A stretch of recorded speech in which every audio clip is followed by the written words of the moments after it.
The first plant I have on my list to fight inflammation and autoimmune conditions is actually one that many people do not like for one very specific reason.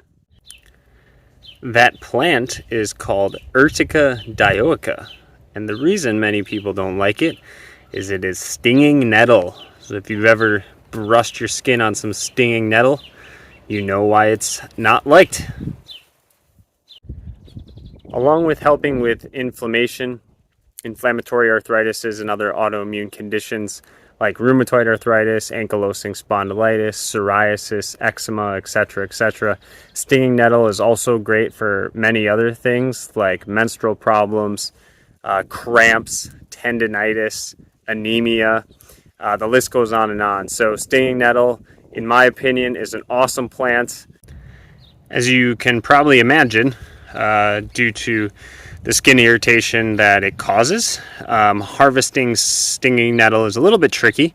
So just make sure you wear some handy dandy gloves when you pick the leaves. So one thing I forgot to mention with stinging nettle, if you're harvesting it for internal consumption, make sure you do so prior to flowers appearing on the plant. If you harvest and consume after flowering, it can cause some internal irritation in your body, especially in the urinary tract. So make sure you always harvest prior to flowering, which is usually in spring, depending on where you are in the world. So if you're curious where to find stinging nettle, as you can see with this beautiful bunch here, that's under a big rock, they like moist, kind of shaded places. So growing really well here under this little rock. Big rock, I should say. So once you have your pot of nettle leaves, there's two approaches that I use to prep it to consume. Method number one is to spread out on a baking sheet and cook for 1 to 2 hours in the oven below 200 degrees. Typically 170 or 180 degrees works great.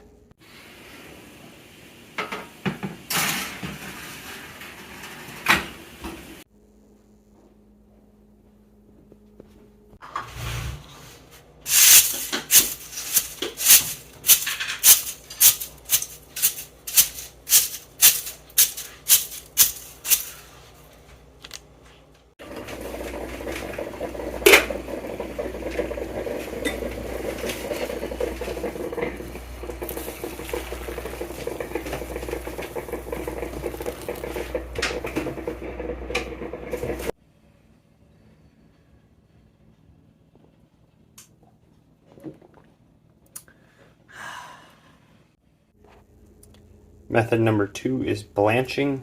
Basically just keep the leaves in the pot, add some water, and boil for 5 minutes. Bon appetit!